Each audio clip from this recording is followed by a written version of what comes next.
Дами и господа, искам да ви представя. Този поздрав идва за легендата од Нова Максала. Busarki özellikle Mehmet Güzel. Ailesine gelsin ve güzel. Esine Barko'ya gelsin güzel. Çocuklar Sina gelsin. Mehmet Same Postignan. Sişko Toye Toy. Şampiona na Francija. Legendata Mehmet Patrona. Neka najveće dojde pri Mehmet i njegovo to prekrasna semejstvo. Прикрасивата му съпруга Барко и при прекрасните им деца. Дами и господа,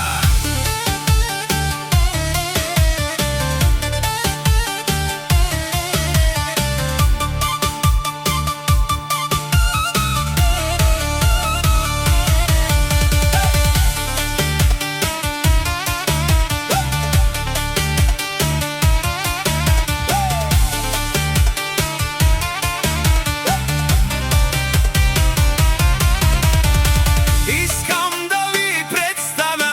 Този поздрав идва за легендата от Нова Максала.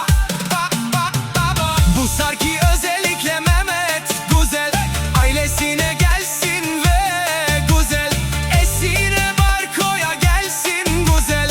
Çocuklar Sina gelsin.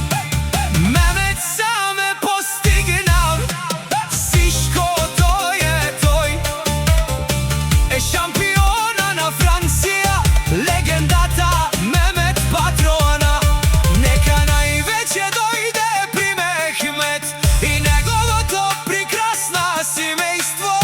Прикрасивата му съпруга Барко и при прекрасните им деца. Дами и господа,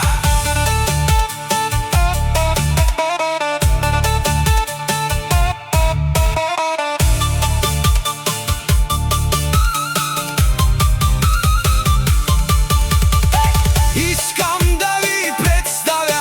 Този поздрав идва за легендата от Нова Максала. Busarki özellikle Mehmet Güzel. Ailesine gelsin ve güzel.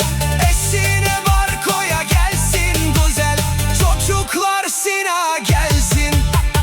Mehmet Same Postignan. Sişko Toye Toy. Şampiona na Francija. Legendata Mehmet Patrona.